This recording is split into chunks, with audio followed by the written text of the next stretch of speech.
Donc je m'appelle Mokalem Najib et j'ai 48 ans. Donc voilà, je suis du quartier nord. On peut dire que j'y suis né, j'ai toujours vécu là. J'y vis, j'y travaille. Donc mon parcours scolaire, il s'est fait sur le quartier nord aussi, hein, de la maternelle au lycée. Donc la maternelle, bon, on va pas faire de dessin, j'étais à l'école Voltaire pour la primaire. Ensuite, au collège, j'étais au Nord 2. À l'époque, on appelait ça le Nord 2. Aujourd'hui, c'est Arthur Rimbaud. Et au lycée, j'étais à Delambre.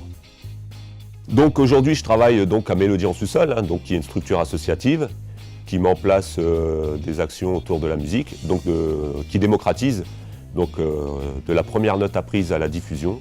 Donc voilà, hein, apprendre à jouer d'un instrument, apprendre à jouer ensemble et goûter aux joies des concerts. Donc là, pareil, c'est un petit peu une constante. Je ne sais pas, en tout cas pour moi, mais a priori, c'est une constante dans le secteur. On a commencé dans la précarité la plus totale. Ça veut dire qu'on se débrouillait, on bricolait. Ensuite, on a trouvé un point de chute, mais bon, c'était rien de formel. Après le cliché, on avait un lieu, des caves.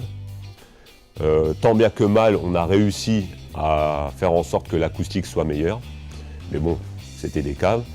Et aujourd'hui, on est dans une structure, un vrai studio, un vrai équipement, qui s'appelle le studio, rue Léo-Lagrange.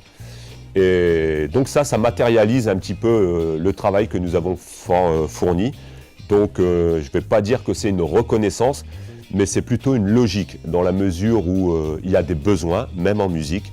Il y a besoin de conditions de travail, ne serait-ce que pour respecter le public du quartier.